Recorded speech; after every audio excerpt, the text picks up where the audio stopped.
who praises Allah, Lord of the world, and may His peace and blessings be upon our Master, the Holy Prophet Muhammad, and His pure immaculate Amen.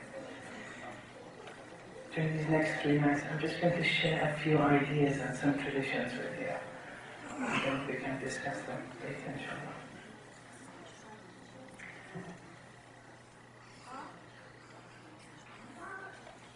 In Islam, we have 3 realms of action and 2 realms of doctrine, of belief, about it.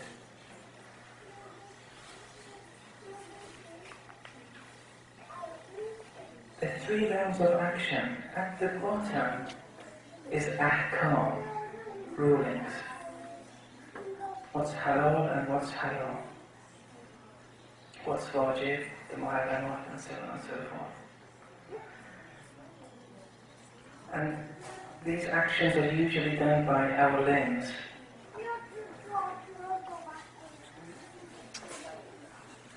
Some people are captivated in this realm and neglect the other 2 realms.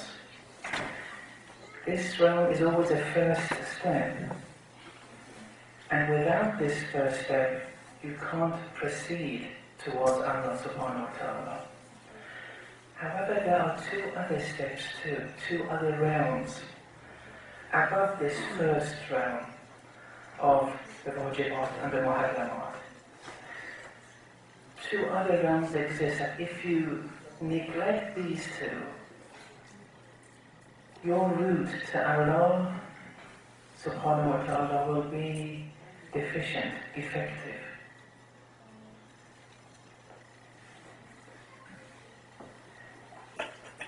The second realm, which is above the first realm and governs the first realm and rules over the first realm, is the akhlaqi realm, the ethical realm.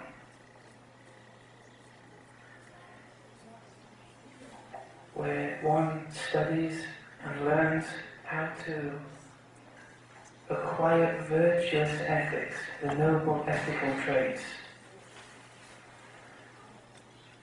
and how to refrain from the vicious traits, the vicious attributes, how to refrain from vice. Now, in this second realm, most of it isn't haram. Jealousy is not haram. Holding grudges is not haram. However, with these vicious attributes, or with the virtuous attributes aren't wajib. The vicious attributes aren't haram in most of the cases. However, all these virtuous traits and all these vicious attributes have a molding effect on the methodi soul. And we've discussed the methodi soul in some depth last time, so I won't bore you again. But it molds, it has the effect on the methodi soul. If this effect on the methodi soul passes a certain threshold, one will be led to haram and abandon the wajibat. So you see how important it is. You may be someone who does all the wajibat and the refrain from all the muharramat, but you may be very impolite. You may be a very jealous person. You may have these vicious attributes. One day you will fall. Once you pass the threshold. So the akhlaqi realm is above and governs over the fiqh, the ahkami realm. However, there's one more realm, and that's the most important. And that's the irfani realm. So at the bottom we have the ahkami realm. Above that was the akhlaqi realm. Above the highest is the irfani realm. Here, the aim is to cleanse the heart, to remove everything other than Allah from the heart, to occupy one's heart fully with Allah subhanahu wa ta'ala. And in this round there are two things one has to do. Eliminate all traces of love in relation to the dunya and in relation to the I. That's how one cleanses one's heart. This is the irfani realm. If you love your house, if you love a big car, it's not haram. But if this love passes a certain threshold, it would lead you to acquire vicious attributes of vice, which isn't haram. But if it passes a certain threshold, it will lead you to sin one day. And that's why the ulama say, حُبُّ الدُّنْيَا رَأْسُ كُلِّ شَرٍ. It's referring to this reality of the irfani realm.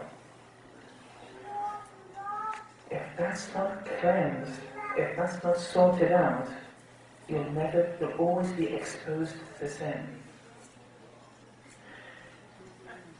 Now, some people are locked in the first realm, the wajibat and the muharramat.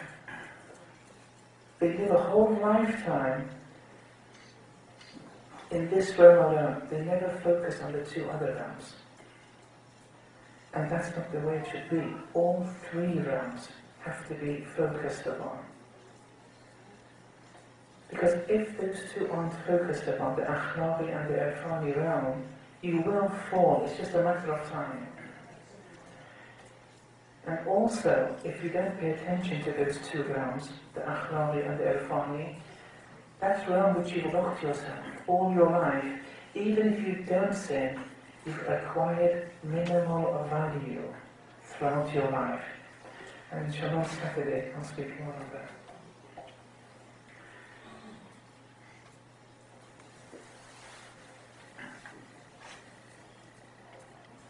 Then I said there are two realms of aqaid. I'll come to that in a minute. Just one story there. And this is a true story which one of my ustads once narrated. There was a man and woman who approached Ayatollah al-Uzma Iraqi, the late Ayatollah al-Iraqi, who lived up to almost 110 years of age. And he studied 100 years at the house. A man approached him and said, "I've divorced my wife 3 times over the last year, on separate occasions. And he's very regretful now. So he came and said, is there any way I can marry her? Because I really regret it." And in Shia fiqh, you can't marry that woman again after divorcing her 3 times. Unless the woman who you've divorced 3 times marries another man, copulation results, divorce occurs with that new man, only then can you marry that woman that you divorced 3 times. Anyway, this man came to Ayatollah Iraqi with this. There's a point I was saying this story. Ayatollah Iraqi, when he saw the situation, felt sorry. He went to one of his students who prayed behind him for more than 30 years. On the first row of the salat, went to him and said, "This situation has occurred. Can you marry this woman and then divorce her, and this man wants to marry? And this man really regrets it. He really wants to meet with this woman again once again," and so on and so forth. And the student of Ayatollah Iraqi said, "No problem, okay." The student was a very good student. He had never committed any sin. He always would do the wajibat. Ayatollah Iraqi trusted him as someone adil. The definition of adil in fiqh, one who's just, is one who doesn't sin. So the student marries the woman, the divorced woman, but isn't ready to divorce her. Isn't ready to divorce her. And then Ayatollah Iraqi said, you are Adil, but you're worse than Yazid. Because in those two other realms, a student had no value whatsoever. So one, the halal, the wajib, and the mu'alamat is a first step. It's an essential step. But there's a lot more in Islam. Then there are two realms of aqaid, two realms of doctrine. Also, one above the other. The first realm is the realm of the mutakallimin. It's the exoteric truths. But there's a realm above that which governs the exoteric truths. And they're the esoteric truths, which the Urafa usually discuss. Once again, both are necessary. We first have to learn the exoteric truths, but don't deny higher, more sublime truths, such as the esoteric truths. For example, in our aqaid, in Barzakh, they speak of iron rods piercing through the body. Then the esoteric realm, it speaks of tajassum al-a'mal, embodiment of actions, which I've spoken of before here. The exoteric realm says, lam yalid wa lam yulad. The esoteric realm is speaking about the existence of Allah, having no parts, not being a part of anything else. The Mi'raj has an exoteric meaning, the holy ascension of the Holy Prophet. It has also an esoteric meaning, which inshallah I'll discuss one day, what the ulama say on the Mi'raj. Here too, both realms are important. Both have to be learned. If you lock yourself in the exoteric realm, it's a pity. There are more sublime truths that one has to gain access to. Now, 20 odd years ago, Imam Khomeini, rahmatullah alayhi, he appreciated this. Appreciated what? The importance of the irfani realm and the esoteric realm, in actions and in aqaid. The irfani realm and the esoteric realm. He wrote a letter to Gorbachev, who was the then president of the Soviet Union, present-day Russia. He wrote a letter to Gorbachev. This letter was an invitation to Islam to the West in general, but this letter was specific to Gorbachev. In this letter, Imam tells Gorbachev and the West in general, if you want to learn about Islam, learn and study the works of, he first said, Farabi and Ibn Sina, who were very important philosophers. And then Imam said why. Then he spoke about Suhrawardi and explained to Gorbachev why Suhrawardi. Then he said, study, make you experts in philosophy, study Mullah Sadra. And at the end, he said, study the works of Ibn Arabi.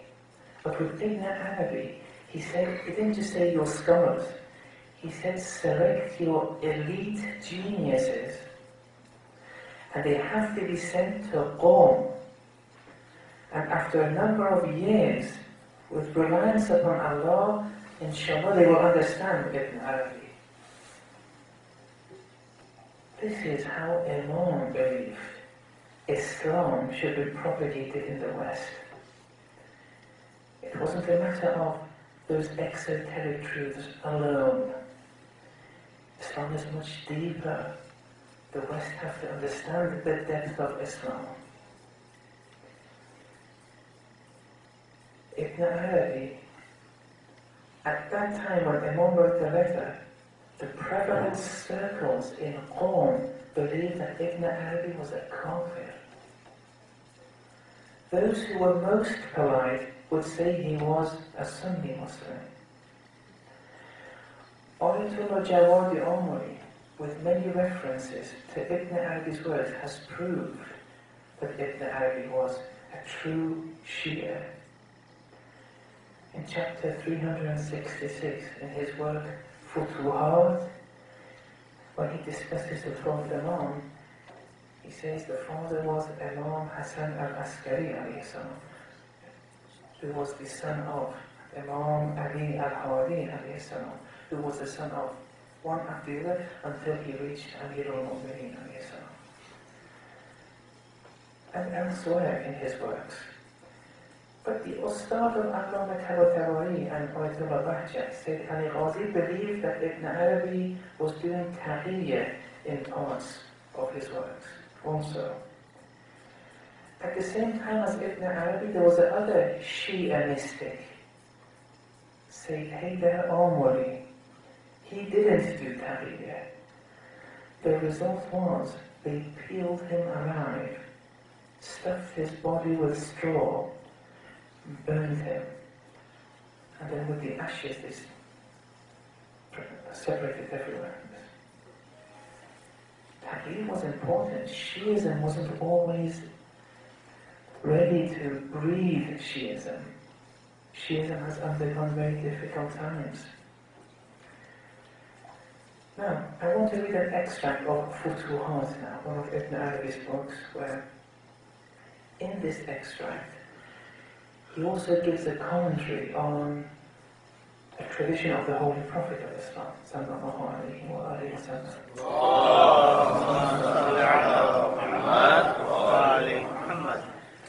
So in Futuhat he says, I'lam, acknowledge, Asamanallahu wa iyyak, may Allah protect us and you, Anna an-nara min a'dam al-makhluqat, verily the fire, verily hell is one of the mightiest of creations.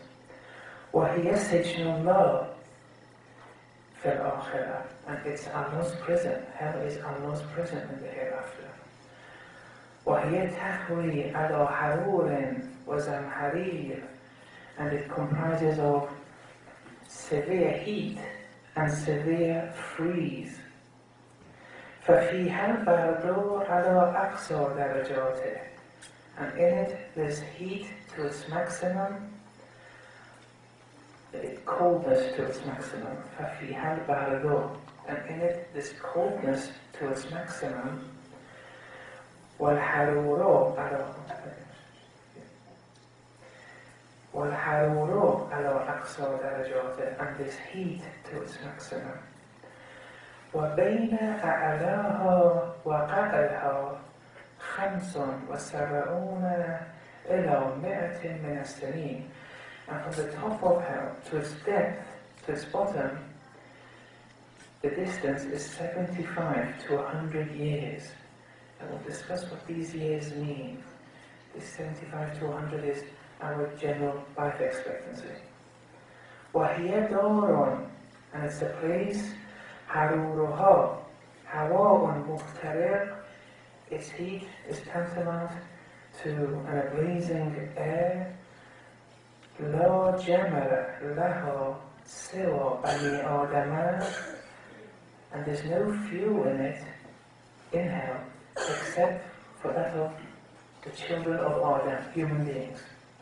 وَالْأَحْجَارِ الْمُتَّخَذَةِ آلِهَةً, and stones that have been taken as idols. وَالْجِنِّ لَهَبَهَا, and the jinn that constitute its flames.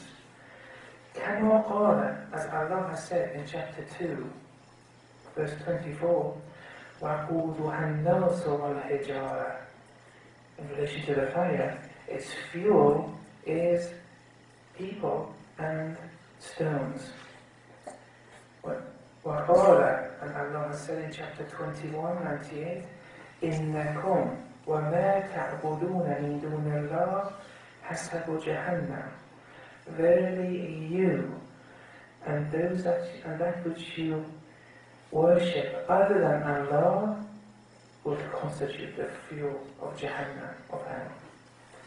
وَقَالَ فَكُبْكِبُوا فِيهَا هُمْ وَالْغَاوُونَ وَجُنُودُ إِبْلِيسَ أَجْمَعُونَ, they will be cast in it, in hell, on their faces, they and the perverse, the unjust, and the host of Iblis, all together, they constitute the fuel of hell. Then Ibn Arabi continues, وَخَلَقَهَا اللَّهُ مِنْ صِفَةِ الْغَضَبِ, and Allah created her out of His ghadab, His wrath attribute. لِقَوْلِهِ وَمَنْ يَحْلِلْ عَلَيْهِ غَضَبِي فَقَدْ هَوَى, he upon whom my wrath descends, فَقَدْ هَوَى, most certainly shall fall. I'll stop here, but then I'll continue in a minute when he starts the tradition from the Holy Prophet.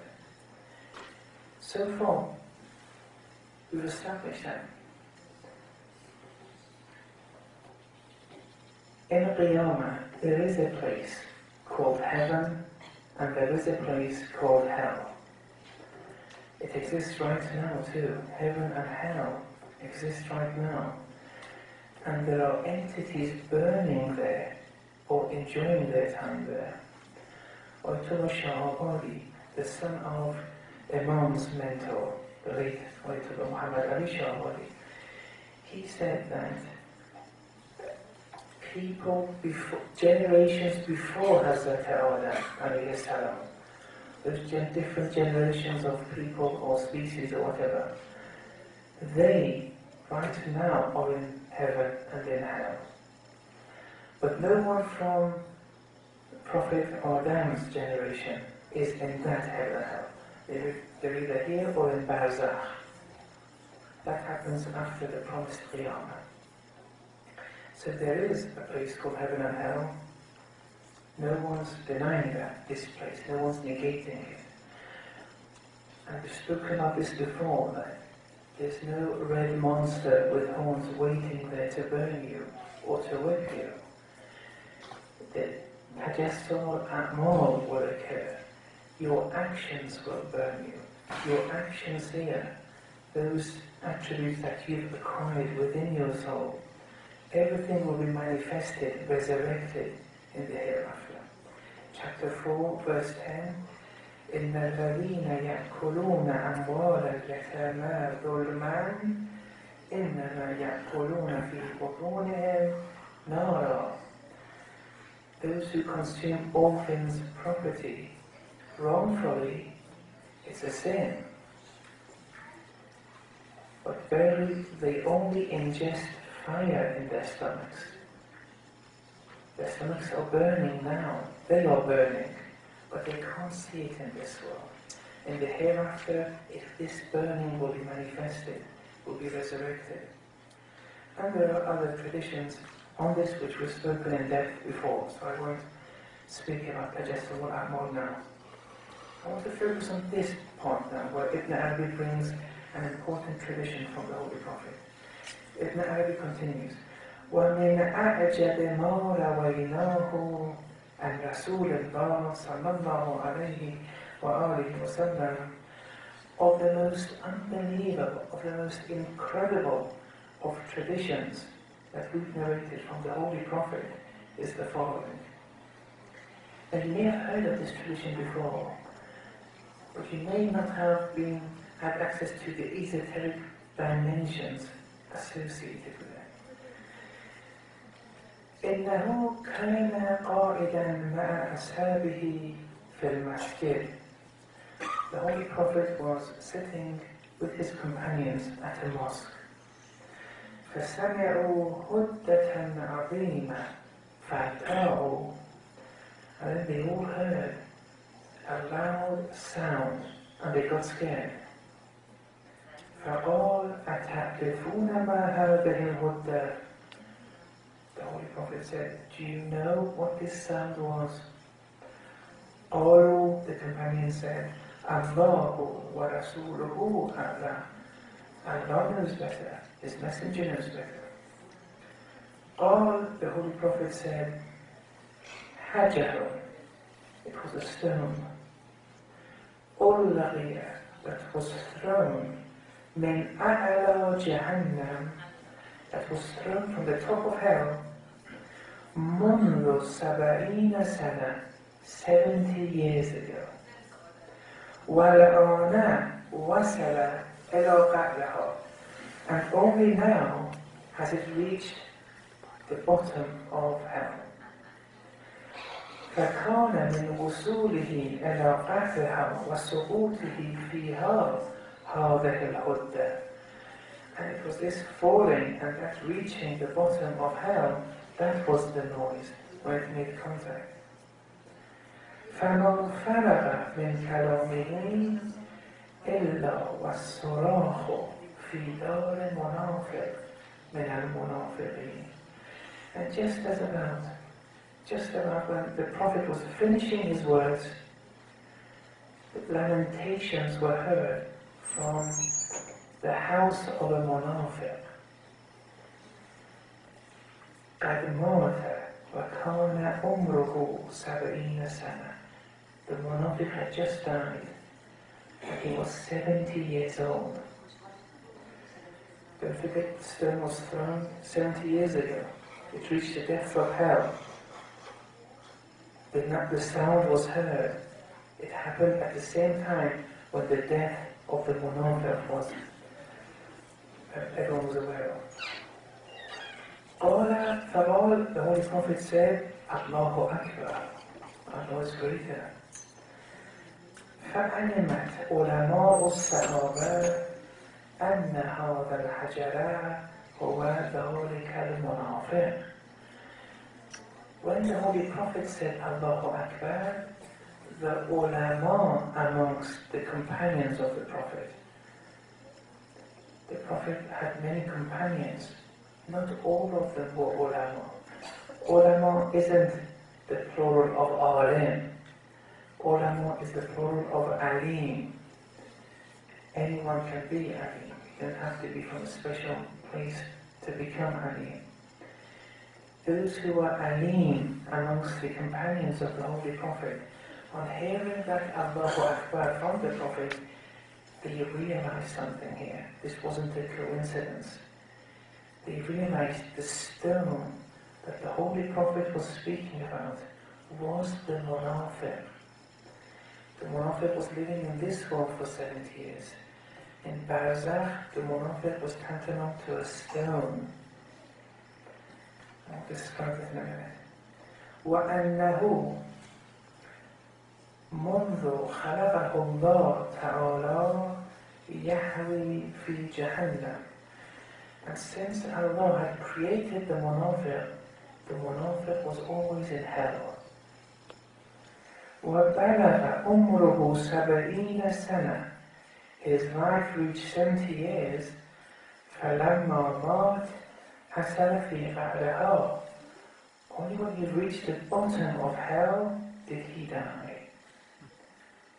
قال الله تعالى, then the tradition finishes there. But then Ibn Arabi says, he brings this verse. قال الله تعالى, chapter 445, إِنَّ الْمُنَافِقِينَ فِي الدَّرْكِ الْأَسْفَلِ مِنَ النَّارِ. Verily the hypocrites are in the lowest levels, will be in the lowest reach in hell. The tradition ends there. Now there are 4 points I want to discuss here. First, the Holy Prophet said, Hajarun ulqiyah. The Munafiq was a stone that was let loose from the top of her, let loose. Now what does that mean? When Allah lets someone loose in the world, does Allah misguide? The answer is yes. Allah does misguide. One of Allah's attributes is مُضِلٌّ. وَيُضِلُّ مَنْ يَشَاءُ وَيَهْدِي مَنْ يَشَاءُ. What does يُضِلُّ مَنْ يَشَاءُ mean?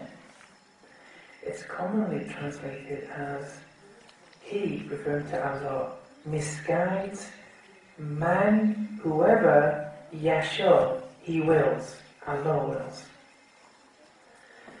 However, the Urafa translates it in another way, which according to Arabic grammar too is more correct. Yudillu man yasha. Yasha has a pronoun which is concealed in it, huwa. The previous one said that huwa is referring to Allah. Yudillu, Allah, misguides. Man is a relative pronoun. A mawsul, whoever yasha, He, Allah wills. The Urafa said the pronoun in yasha goes back to the nearest referent, which in this case is man. It doesn't go back to Yudil, to Allah in Yudil. So the Urafa would translate it as Yudillu man yasha, Allah misguides whoever wants it. Whoever wants misguidance, Allah will misguide. وَيَهْدِي مَنْ يَشَاءُ. Whoever wants guidance, Allah will guide. Rather than saying Allah guides whoever Allah wills, Allah misguides whomever Allah wills. This is more exact. This Munafiq wanted misguidance, Allah let him loose. Why was the Munafiq compared to a stone? Barzakh is with us right now. Your Barzakhi image is in action, is in the process of being molded from action to action right now. The Munafiq, his or her Barzakhi resurrection or manifestation is that of a stone. For 70 years he was a stone. Why a stone? Because a stone, over years and years, benefits nothing from its existence, never develops, never grows. And the Munafiq is the same. Then the tradition said, since Allah created the Munafiq, he was always in hell. Now, how do we justify or explain that? Now, the explanation that the scholars have given here is from birth to puberty. You know, as we are born, or to be more precise, 4 months into gestation, the Mithali soul accompanies the body. From birth to puberty, the Mithali soul is Nafsul Amara. It's synonymous to the Nafsul Amara. Nafsul Amara is the invites you to evil. That's why children don't have any duty but before puberty, and they can do anything they want. Many things that are sins for us, for children, they're exempted. They're in their own hell, children, but they're excused. It's harmless for them. But this Nafsul Amara is creating hell. But after puberty, they have to be restricted. They have to domesticate the nafs. But the Munafiq continued with that hell for 70 years. That's why when it says Allah had created him, since Allah had created the Munafiq, he was always in hell. This is the meaning. And finally, when the tradition said when the Munafiq reached the bottom of hell, he died. But I think I did speak at the last question and answer session I was here. I did speak about this, so I won't put too much time here. We have two kinds of death. The majority die what's called a forced death, due to our unhealthy habits and regime and so on and so forth. But a minority undergo natural death. And we said natural death is when the soul becomes independent from the body. For example, one reaches a level of perfection, one's soul reaches a level of perfection that it no longer is in need of this body. One can't elevate higher anymore with this body. He's reached perfection in virtue. He can't go higher with this body, so the soul becomes independent and exits the body. That's what we call natural death. With the kafir too, the kafir also becomes independent from the natural death amongst kafirs. They become independent from the body when they reach perfection. But their perfection is in vice, in vicious attributes. They can't become worse with this body. So the soul exits the body and they die. Here it said with the Munafiq, فَلَمَّا مَاتَ حَسَلَ فِي قَعْبَهَا. For this Munafiq it was 70 years. We all have a different depths of hell or heaven. It depends from case to case. Imam Khomeini once said in one of his speeches, he said, we are all striving towards Kamal. Everyone is striving towards perfection. Everyone. And he said, even the kafir is striving towards absolute perfection. But he may not be aware of it. But he's striving towards perfection in this sense. That whereas the mu'mins are striving to blend with Allah's attributes of mercy, compassion, ra'fa, and so on and so forth, the kafir is also striving towards Allah, but is blending oneself with Allah's attributes of revenge, of adab, wrath, and so on and so forth. Maybe when Pharaoh said, Ana Rabbukumul A'la, I am your Lord Most High, it was because Pharaoh had become so blended with those attributes of Allah that he regarded himself as perfect, but perfect in that sense. Okay, so that was the tradition.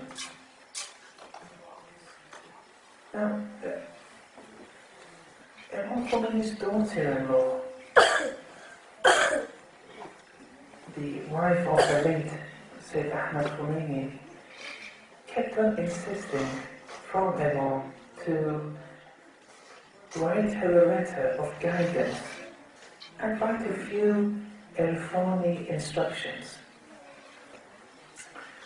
And after insisting for some time, Imam agreed to write this letter. In this letter, Imam brought this tradition, which I've just mentioned from the Holy Prophet. He brought the whole tradition. And in the letter, Imam wrote, he said, we're all on a sirat. The sirat is here in this world. Sirat passes through hell. Its batin is manifested in the hereafter. Here, he continues, each person has his own sirat, and is in the process of traveling either towards heaven or hell. Everything is here. When the traditions speak of a very thinner than a thread of hair in relation to the Sirat, or sharper than the tip of a needle, yes, but it's here, and its manifestation will be like that in the hereafter. But the Sirat is here. It's thinner than a thread of hair. One step out of line, it's the beginning of your downfall. You start sinning.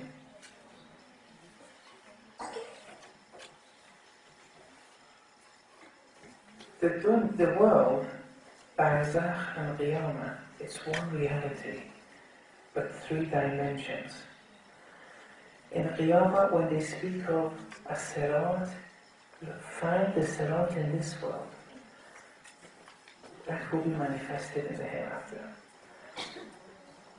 When Qiyamah speaks of heaven, find the heaven here, in this world. When it speaks of hell, find it here.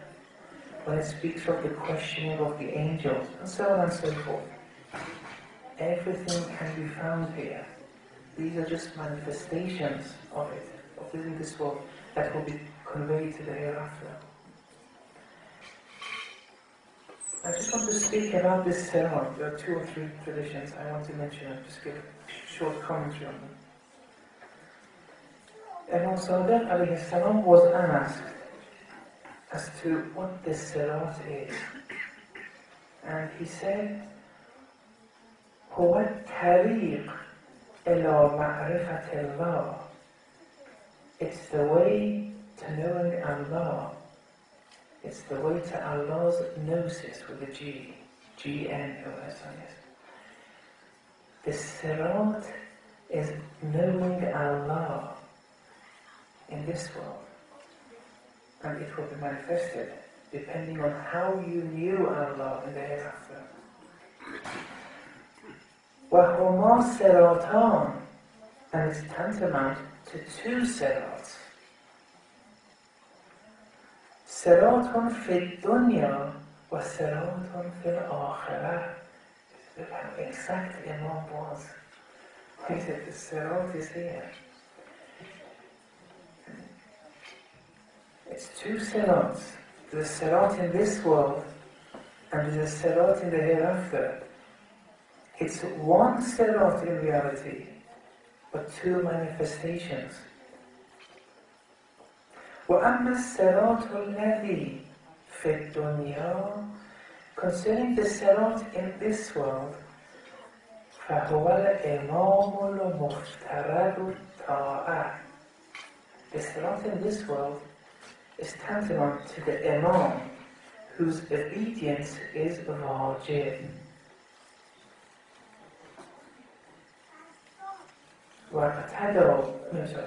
مَنْ عَرَفَهُ فِي الدُّنْيَا وَاقْتَدَى بِهُدَى مَرَّ عَلَى الصِّرَاطِ الَّذِي جِسْرُ جَهَنَّمَ فِي الْآخِرَةِ.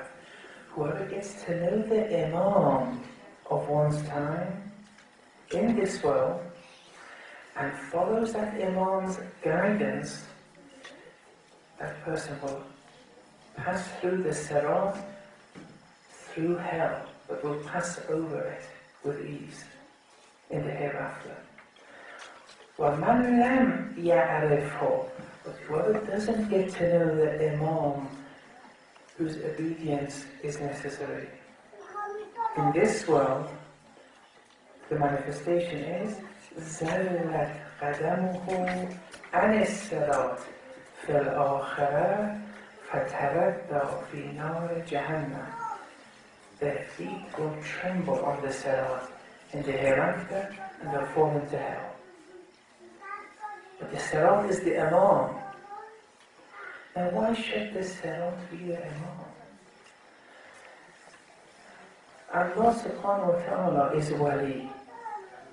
We only have one Wali, and that's Allah subhanahu wa ta'ala. Up to this point, we have common ground with our Wahhabi brothers. Allah's Walaya is absolute. is original and it's independent. And we only have one wali, and that's Allah subhanahu wa ta'ala. The Holy Prophet and the Imams were also wali. But their walaya is neither horizontal to Allah's walaya, nor vertical to Allah's walaya.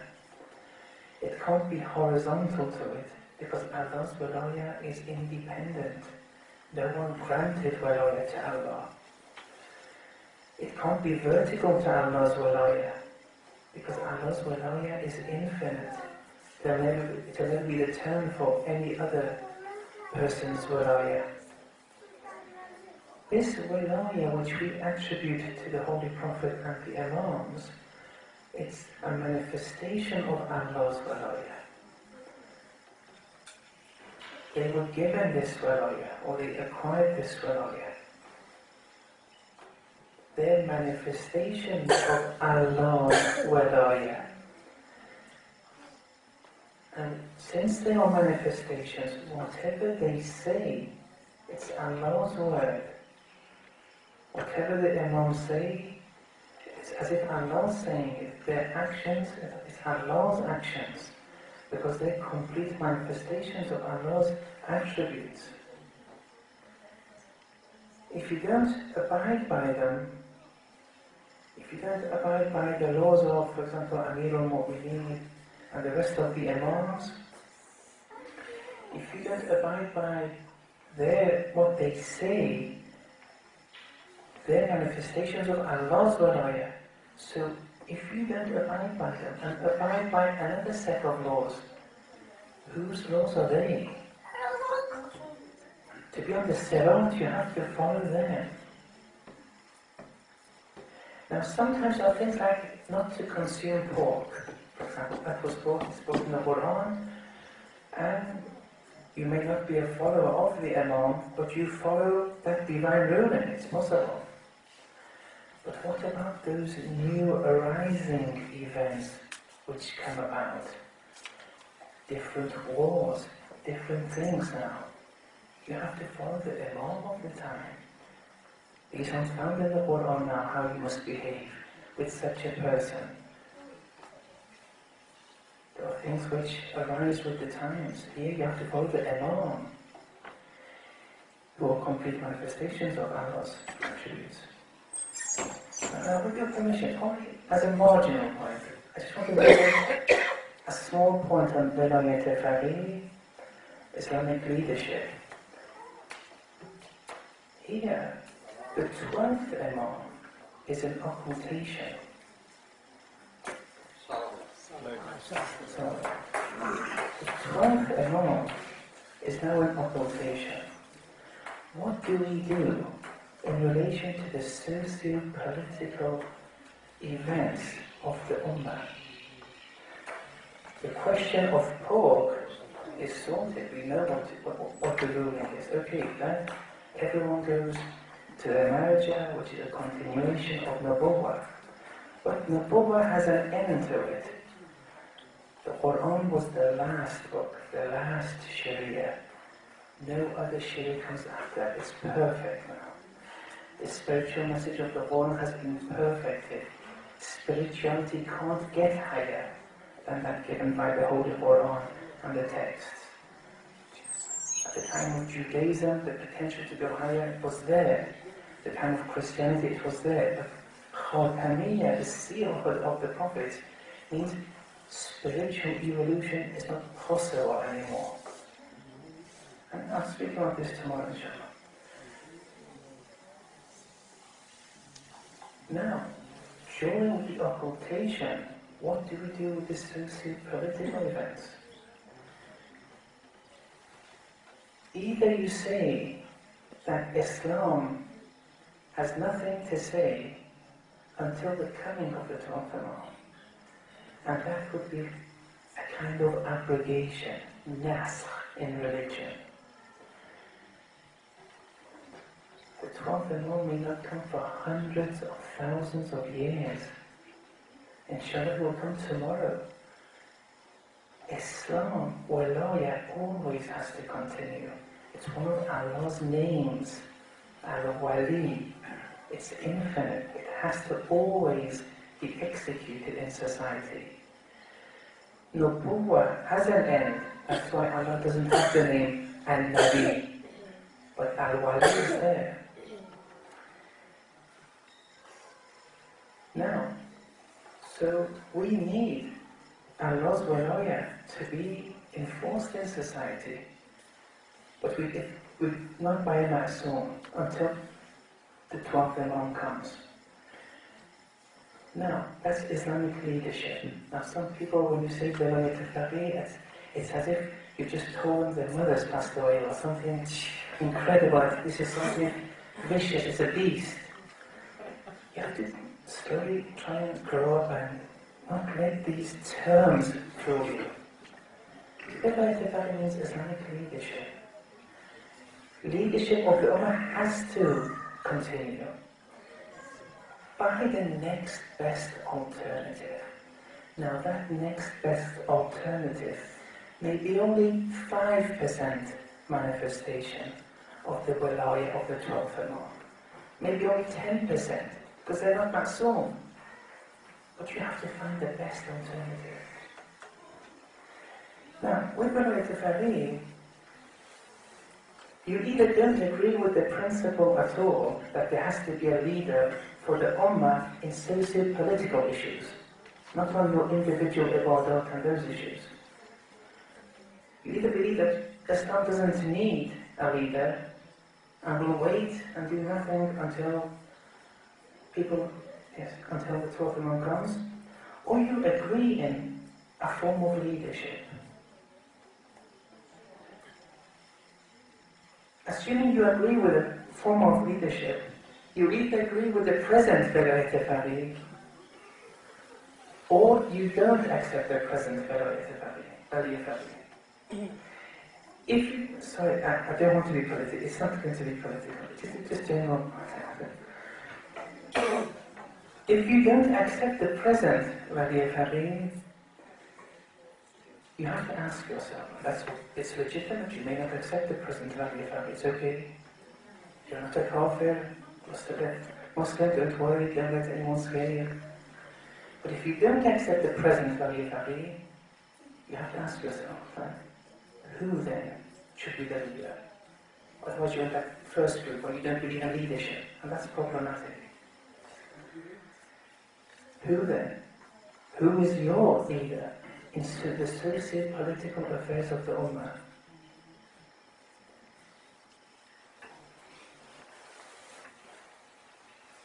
Either, and you say X person. Now that X person either sees himself as the Wilayat al-Faqih or doesn't see himself as the Wilayat al-Faqih. If that person who you want to be your Wilayat al-Faqih, but he himself makes no claim, then that's a vicious circle altogether. But assuming that person does have such a claim, you have to ask yourself, is he justified? He's legitimate to be a Wilayat al-Faqih, he has the knowledge, he's adil, and so on and so forth. But does he have that justification, that maqbuliyya? If he doesn't have that justification, and there's no group of specialists who have affirmed him as containing and possessing those qualifications, then that's problematic. But if he does have those qualifications, and he does have that justification will be either more than that of the present Wilayat al-Faqih or less. If it's small, that's okay, that's your Wilayat al-Faqih. It's no problem. But you have to go through the process, because you will be answerable in the hereafter.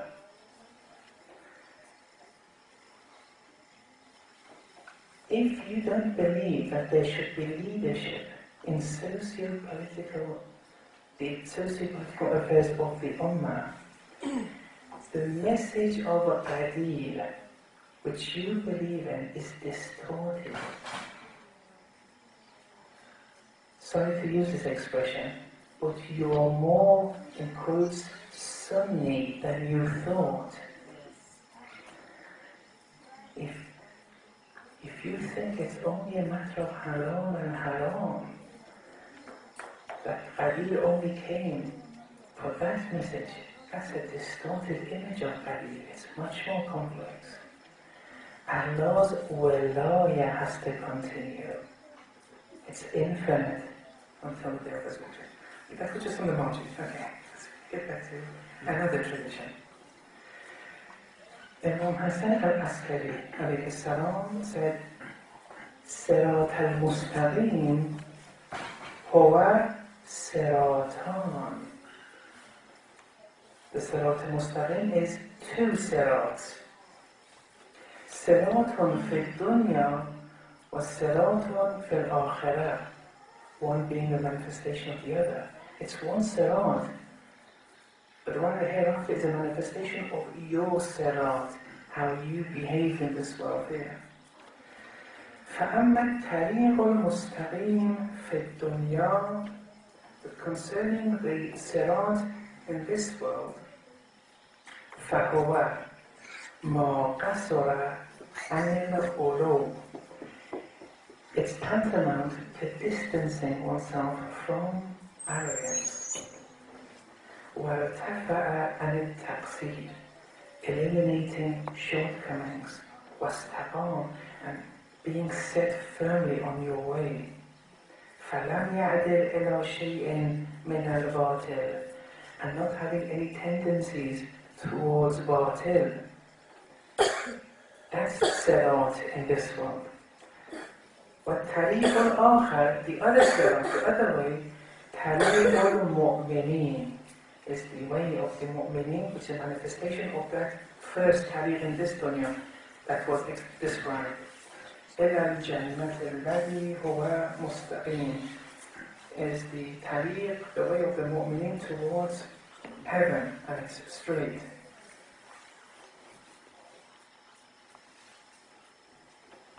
So, the first sirat in this world will be manifested if you abide by it with that straight path of the mu'mineen in the hereafter. So with these two traditions we can assemble them, they're not incompatible with one another. The way of the imams is the way of righteousness.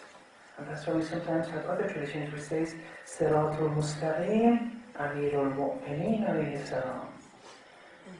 See, it's all the same essence is being elucidated in different forms. So the sirat is a process, it's a journey. It has a beginning and an end, and it differs from person to person, each to their own sirat. The Sunni Arif Ghazali on the sirat shares what the Shia mystics have to say, where he says, مُرُورِهِمْ عَلَى السِّرَاطِ عَلَى قَدْرِ نُورِهِمْ. The mu'mins traversing along the sirat is in proportion to their light. So this demonstrates that there are different degrees of traversing, of passing the sirat. Everyone has their own sirat, and this reality is expounded in one of the traditions narrated by Imam Sadiq alayhi salam, where he said, النَّاسُ يَمُرُّونَ عَلَى الصِّرَاطِ طَبَقَاتٍ. People will pass over, will cross over the sirat in different levels or degrees. وَالصِّرَاطُ أَدَقُّ مِنَ الشَّعْرِ وَمِنْ حَدِّ السَّيْفِ. The sirat is more thinner than a thread of hair, sharper than the tip of a sword. فَمِنْهُمْ, and some people, مَنْ يَمُرُّ مِثْلَ الْبَرْقِ, will pass through the sirat in the hereafter like lightning, will pass so quickly. وَمِنْهُمْ مَنْ يَمُرُّ مِثْلَ عَدْوِ الْفَرَسِ. Some people will pass the sirat like the galloping of horses. It's slower than lightning, but it's still fast. وَمِنْهُمْ مَنْ يَمُرُّ حَبْوًا. Just at the pace of the tottering of horses, they're just going slowly.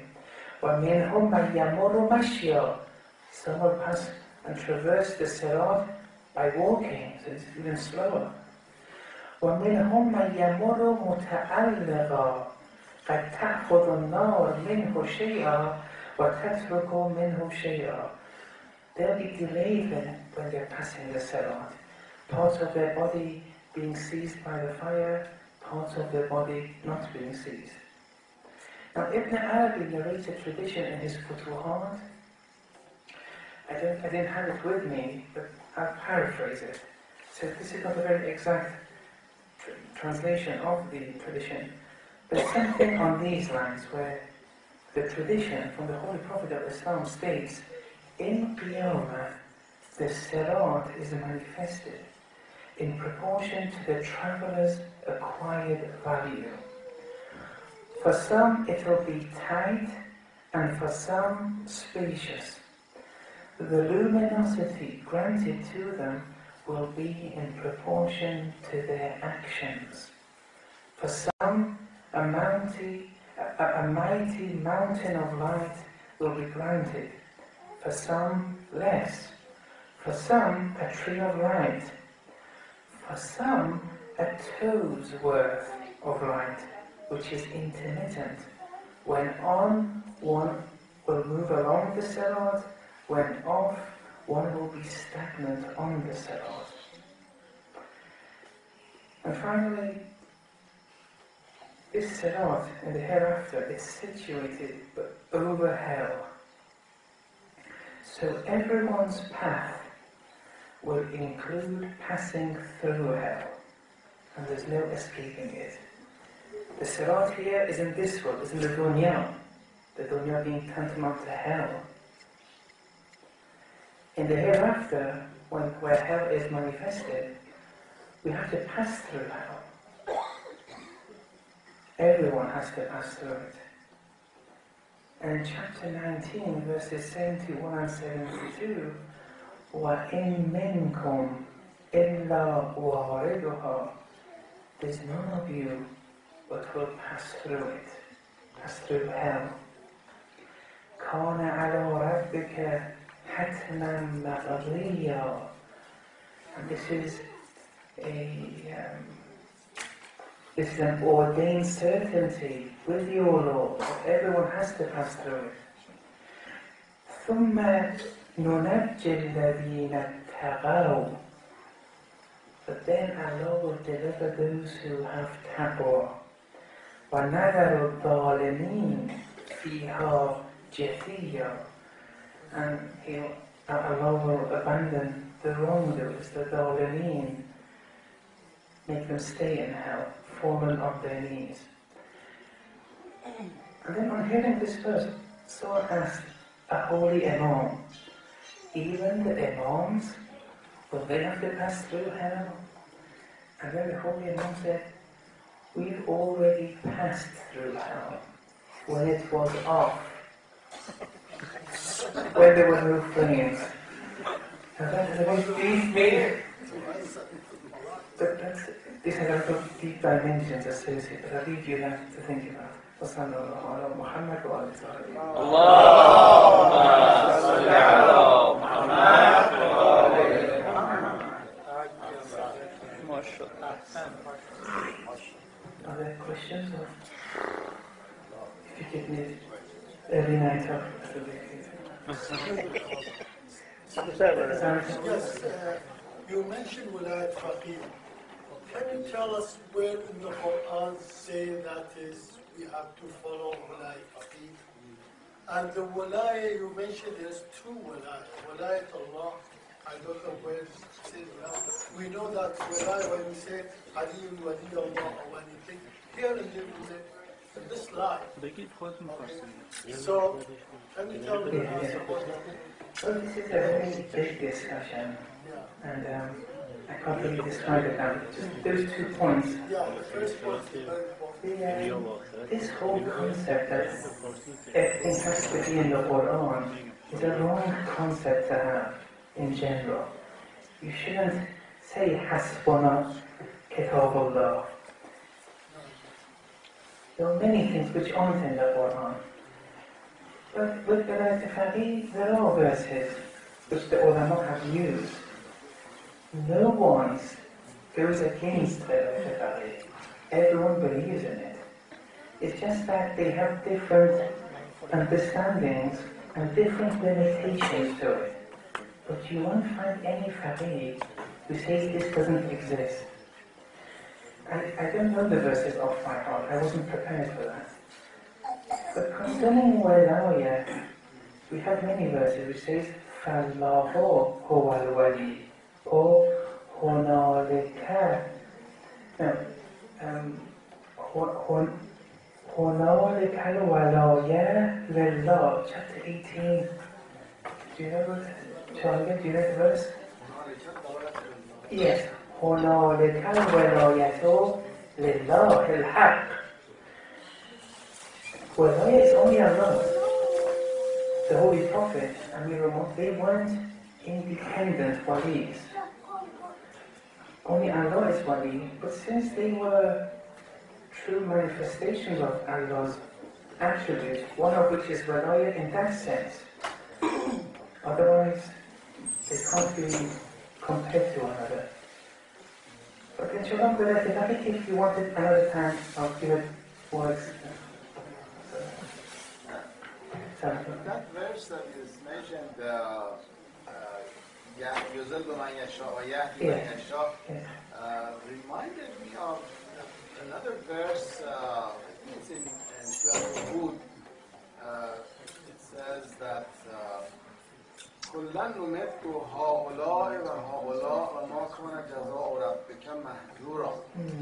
We support and we protect and we sustain both of them, this group and the other groups, and the giving of Allah is not limited or is not taken.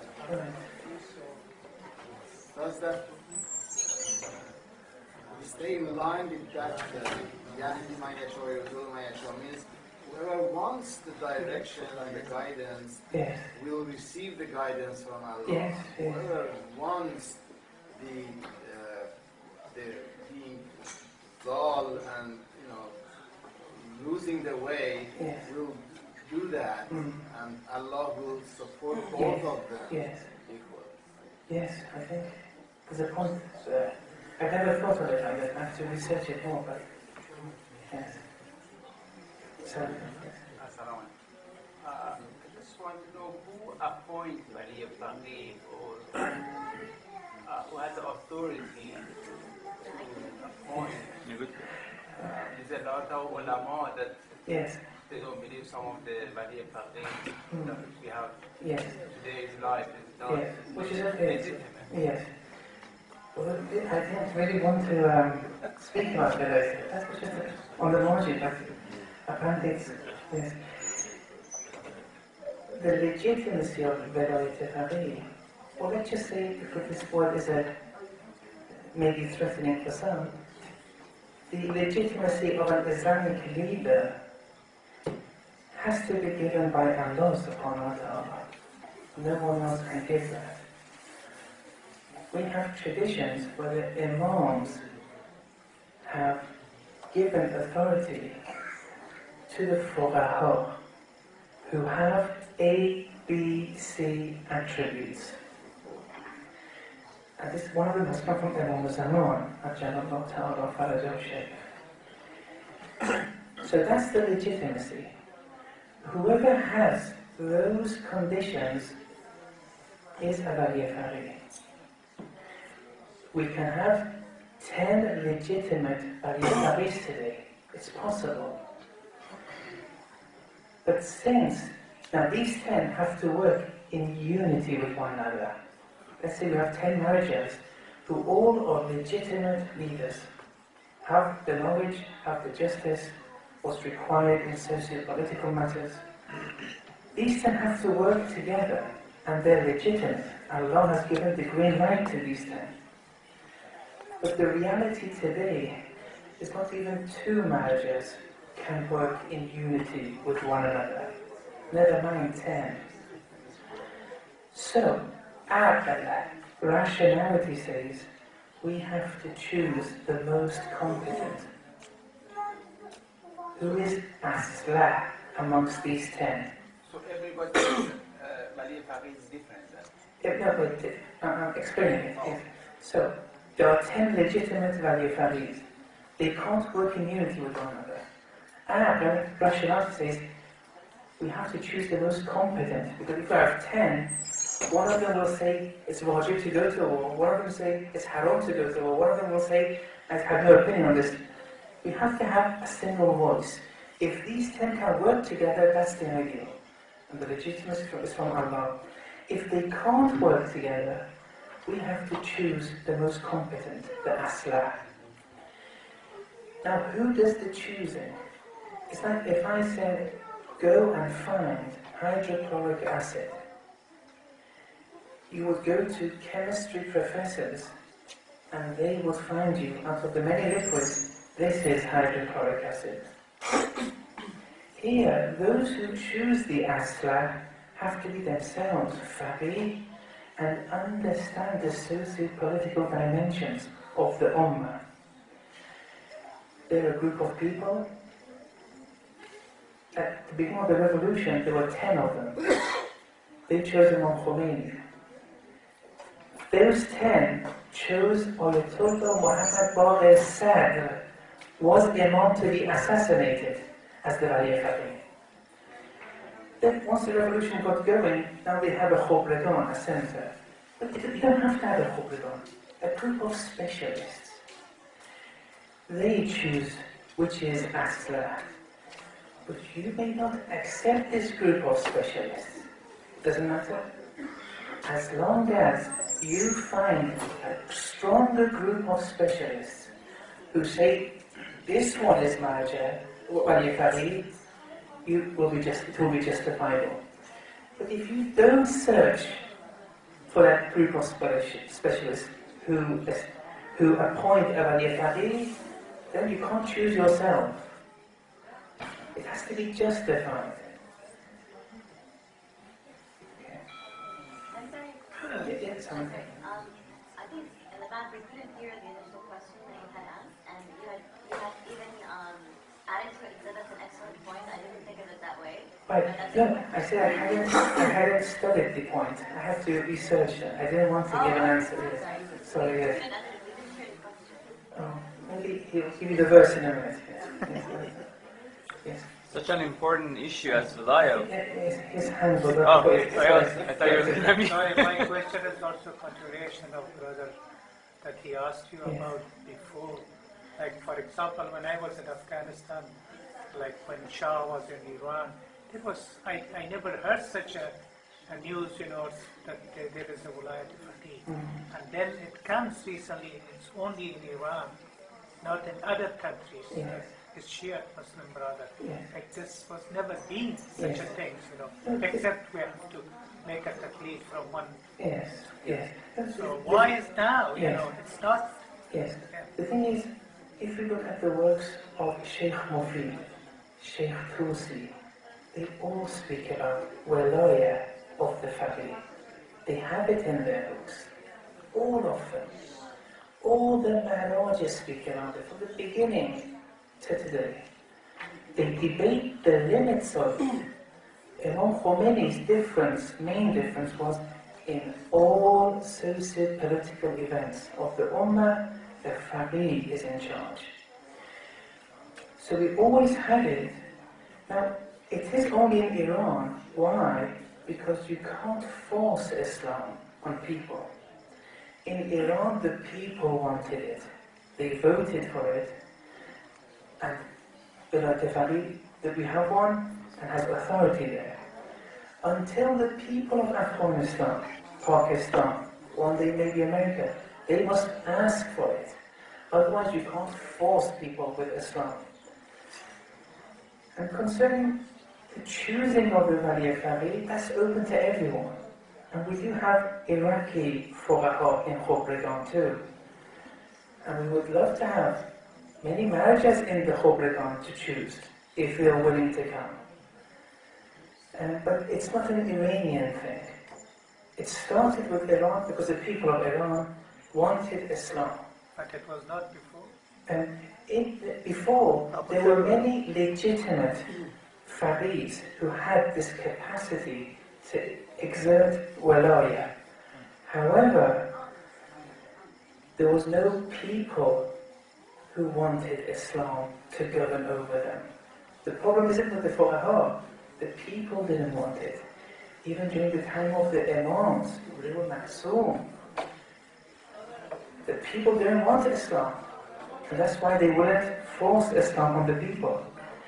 So your question, maybe you have to look at why people didn't want it.